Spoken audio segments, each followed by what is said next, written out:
Hey guys, I'm Michael Allen for TravelCostaRicaNow.com. If you're thinking about buying real estate in Costa Rica, I'm telling you, you're not going to want to miss this video. We have been wanting to do this video for 4 years. One of the first videos we wanted to do about real estate. Do you know how hard it is to find somebody that's in the real estate business that doesn't have total agenda? Okay, so I'm going to introduce Wendy in a second, but she promised me she would not say anything about, would you like to live in paradise for how much it costs to live in the... So she promised me on that. So we're going to be talking to Wendy. Wendy's been living here how long? 4.5 years. Cool, so you know things. Yeah. Bought things. Anyway, Learned a lot living here. We'll probably end up getting to your credentials on one of these questions. So we're going to ask the questions I know you guys are, I know I've thought about, and what questions we get in our emails. So let's just start out from base one. Can foreigners own real estate in Costa Rica? Yes. There are no requirements, so it makes it extremely easy. That's why a lot of people choose to move here. So you don't have to be a permanent resident. You can come back and forth, and you're still good. Yeah, and you can own it 100%. Like in other countries, like Panama, for example, a Panamanian citizen has to own 51% of the property. Well, if you don't know anybody in Panama, then that's a very scary thing. Is that really? Mm-hmm. I did not know that. Yeah, so Costa Rica is one of those that, you know, and like Mexico, for example, you can have a 99-year lease from the government. You can't really own it outright, so therefore the government could take it back from you. So that's why it's very attractive for people to come here and buy, because it is so easy. Cool. So again, let's talk about, I tell people they should rent, you know, not own. So yeah. Tell me, who should be thinking of purchasing a property here? Who shouldn't be thinking about it, and who should be thinking about it? Because I've always heard that, you know, it's not necessarily an investment if you buy property here. No, it's. I think the thing is that it's really easy. It's really easy to buy here because pretty much everything's for sale. I mean, I could go knock on somebody's door and say, "Hi, would you like to sell your house?" And we could give them a good price. As an expat, I would be like, "Oh my God, that is so cheap."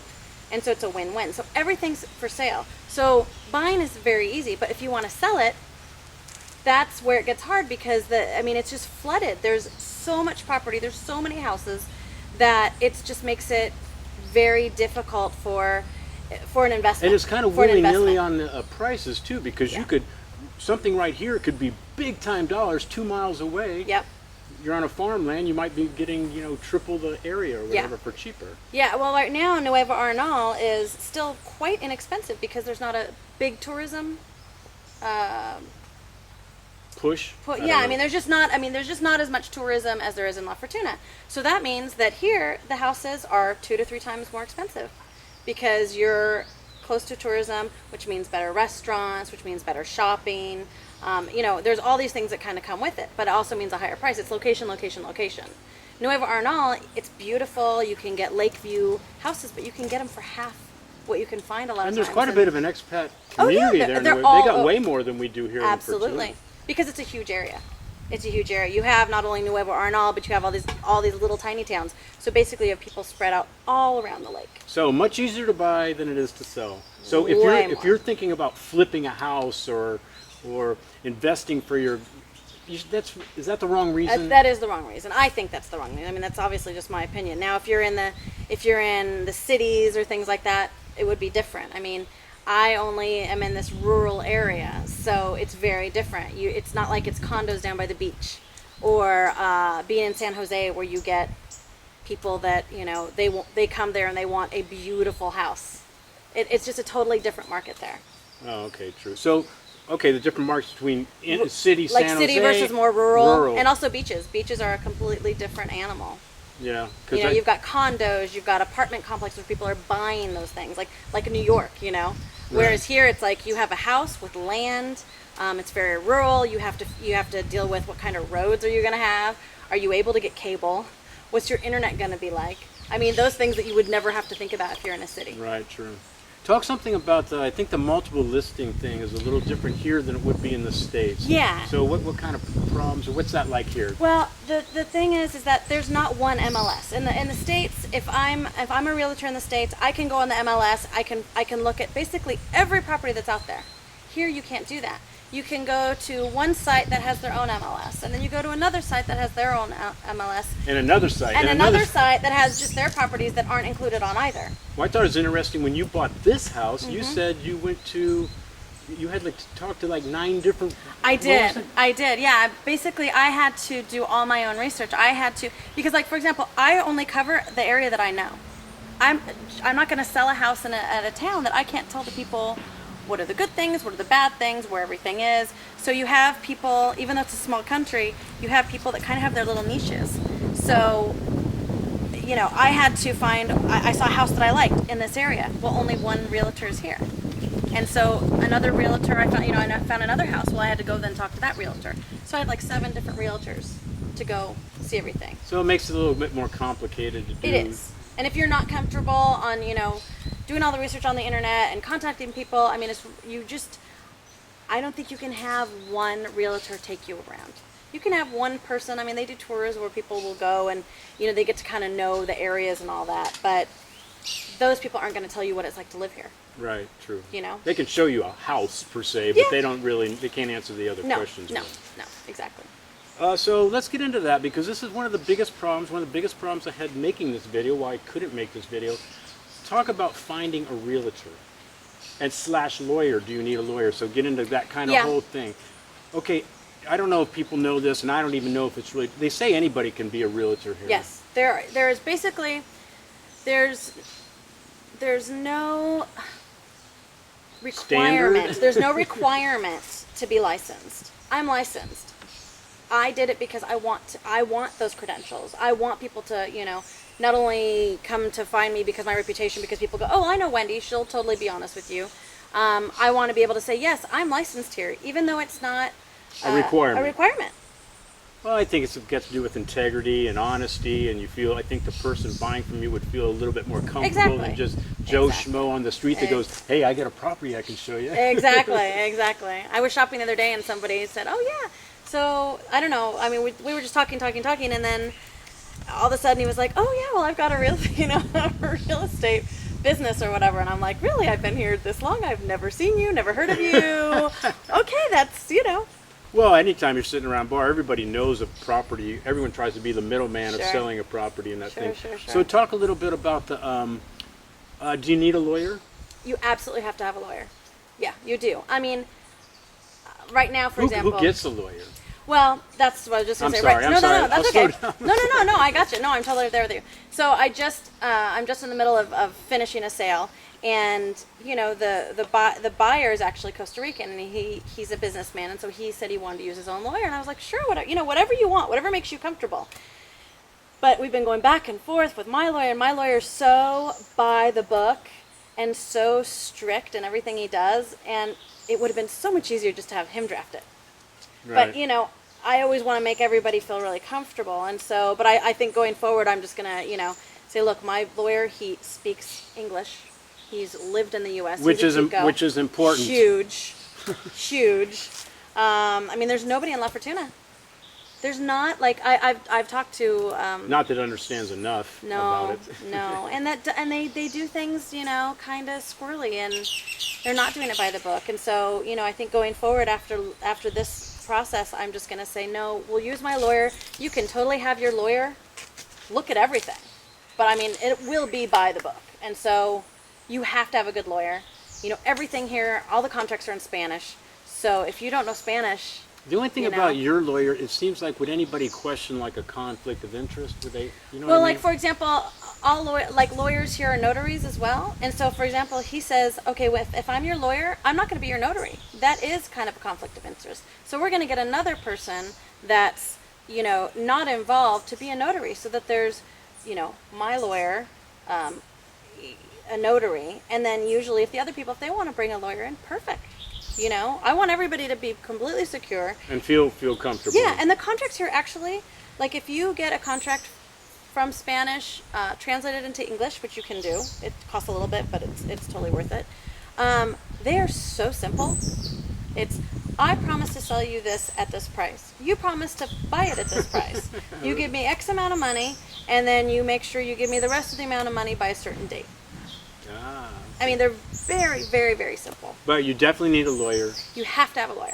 and you probably should find a realtor. Oh yeah.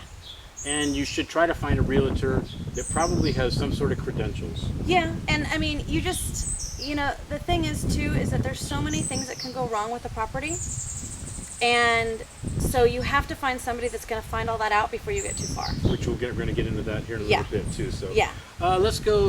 I don't know if this segue is very good, but what could people? So they want to buy a house here. They're thinking about it. What could they expect in property taxes? Oh my gosh, property taxes are they're nothing. It's They're like nothing. a gift, isn't it? It's ridiculous. It's ridiculous. Compared to the States.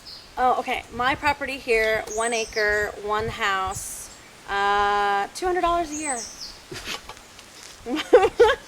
My property Sorry. tax in California for a house, let's say a $500,000 house, was almost $12,000. So I mean that right A there, slight difference. but that right there can make it worth living here. Like you save $12,000 just by moving here. I mean, obviously there's other costs, but you know what I'm saying? Right. Like that in itself can be an amazing game changer.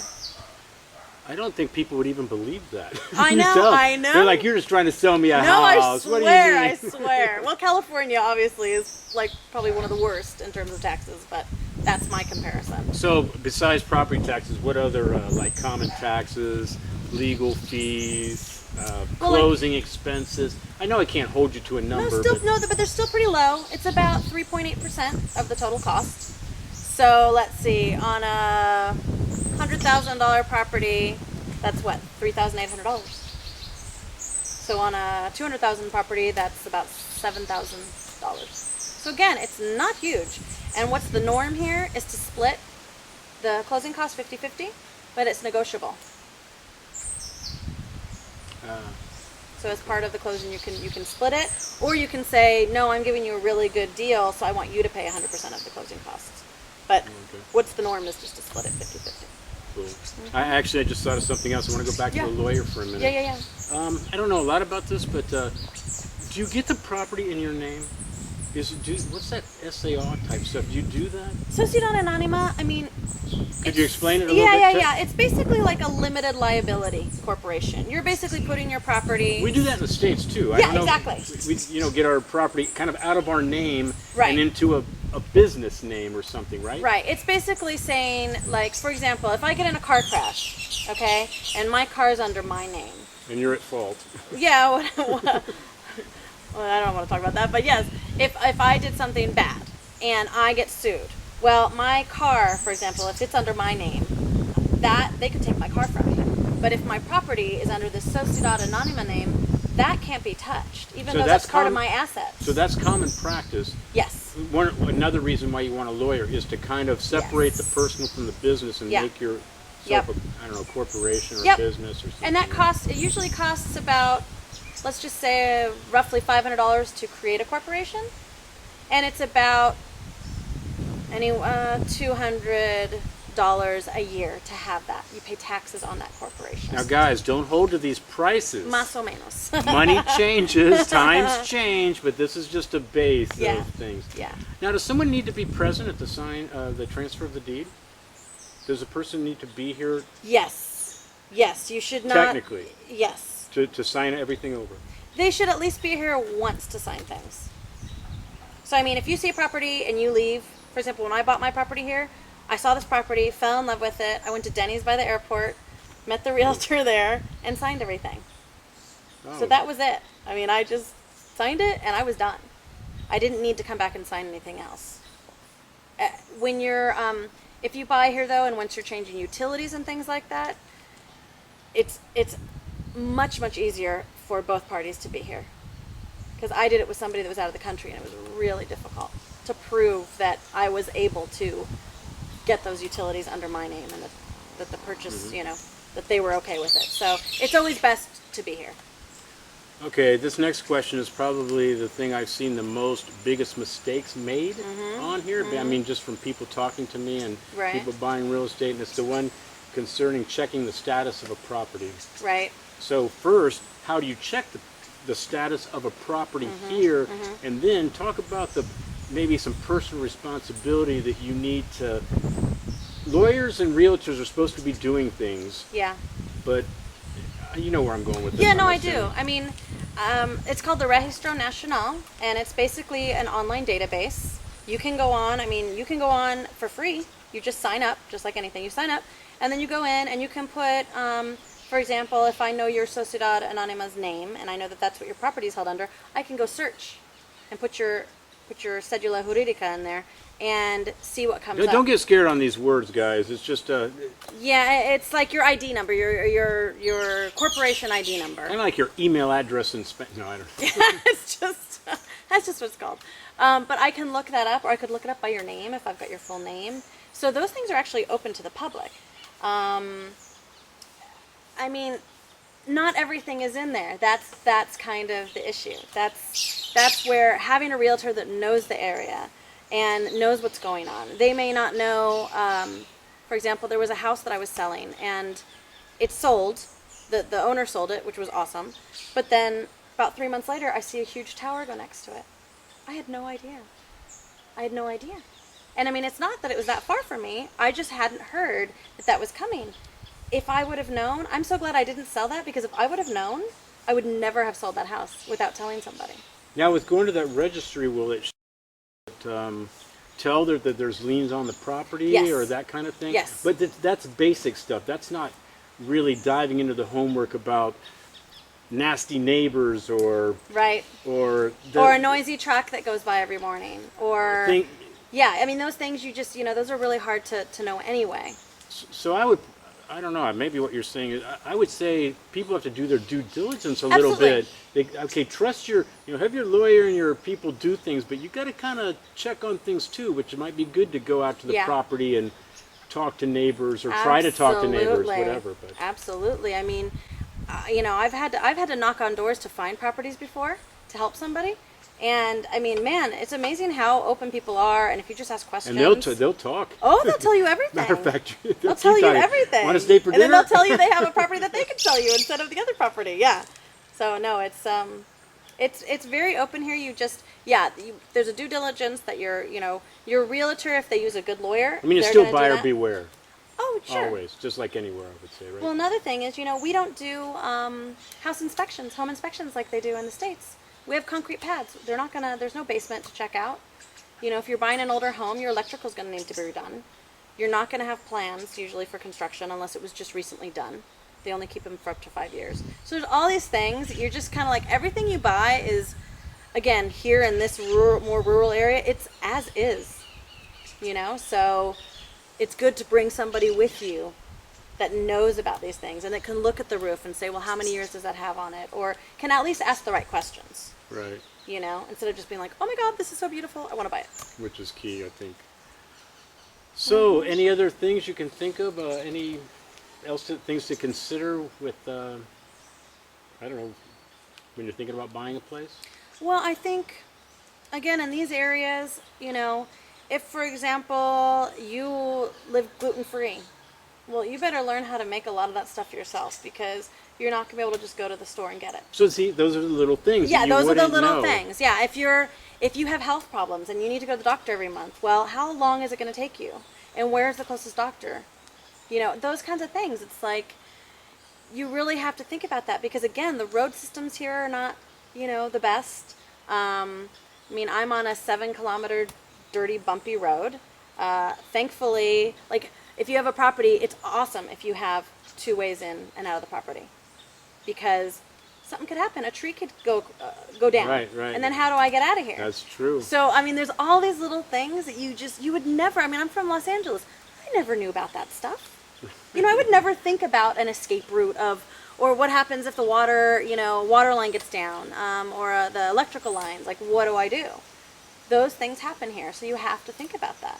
Definitely. There's a lot of little things. List is endless. Which is the thing. That's I why know. That's why you gotta, I think, do your homework to find a good realtor. Which is the problem I had doing this video for so long, because no offense, but realtors are kind of like lawyers a little bit it's around the horrible world. here. It's hard. Everyone seems to have an agenda. Yeah. Everyone talks about like living in paradise. No, Yeah. there's no problems. What are you talking about? No. Oh, if a tree fell, they'd have that out in an hour. Yeah. You know, and I think, people just don't know, but they just give yes answers to everything. Yeah, and just to try to sell yeah. the house. Well, and the way, I property. mean, and I don't understand that, especially in these smaller areas, why people don't understand. These people, if they move here, they're going to be your neighbors. Like, why would you not tell them all the good and the bad? Right. Because you want them to get a realistic view of what it's like, or else they're going to be miserable. And I mean, like, it just doesn't make sense to me, but that's just me. That's just me. I'm just going to add this question. It might make it to the video or not. Okay. Maybe just a quick, like, cost of living type of thing. You Sure. know, just what people may expect if they don't really know what to expect. Yeah. What they could. Again, can't hold the numbers, really. Yeah, but I mean, like, these are my personal numbers, for example. Okay, so I have a 1-acre property and I have a pool. My water bill is $14 a month.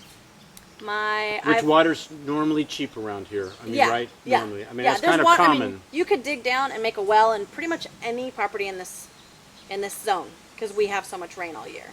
I'm too far out here to get cable, so that was not an option. So I have satellite TV. That's $50 a month. Electric. My electric is $150 a month. I don't have air conditioning, and I have a pool pump that runs almost every single day. So that's pretty good. $150. Yeah. My Wi-Fi, which I have throughout the entire property, comes through my home phone line, and that's about, so let's see, my home phone line and my internet, it's about $40 a month. I mean, it's super cheap. My cell phone is $18 a month, and I don't pay minutes. Like, that's an actual line, so I have, Oh, cool. So I mean, it's like less than $300 for me. Now that's because I purchased the property, so I have no mortgage, I have nothing else like that. So it's really cheap to live for me. Yeah. I know some people, it's like they're paying a lot, a lot for rent And then a lot of people would say you start talking about food and stuff, which tends right. to be expensive here. Right. They're getting a little bit more expensive. Yeah. I mean, it's But yeah, the cost of the house itself. Yeah, the cost those of living here. expenses, yeah, Exactly. are- If I can just pay my bills, are pretty it's low key. Very. I think so too. Yeah. Very. People never like to talk about that. They like to talk about how food's rising and this is rising. They don't want Right. to talk about you can get labor for next to nothing. I know, exactly. Or water for next to nothing. Right. Or, all that kind of thing. So. Yeah, and I mean, like I was saying, if for example, if you buy a house here, and especially if it's older, you're going to have to redo all the electrical. Well, I redid all the electrical, and I think it was maybe $2,000, and most of that was parts, and I don't even know how much. Yeah, the not guy was- necessarily labor. No, just, not necessarily labor at all. Right. So to do things here, to build a pool, to pave the road in front of your house or whatnot, it's actually really inexpensive because it kind of balances out. Cool. All right, I know what's going to happen. I'm sure this is going to beg more questions about real estate and things, and I'm thinking we're going to probably be talking to Wendy again. I trust her, so I want to talk to her. And so if you guys have questions, actually email them to us. And if you want more information on Wendy or whatever, go through us. We'll direct you to her and everything else. We want to thank Wendy for being My pleasure. upfront and some with integrity and things. It was hard to find. 4 years, Yeah. seriously. Yeah. I could not find anybody that didn't have agenda Yeah. tattooed on their forehead. Yeah. Anyway, guys, I want to thank Wendy. Anyway, I'm Michael Alm, TravelCostaRicaNow.com. Peace, guys. Hope it helps.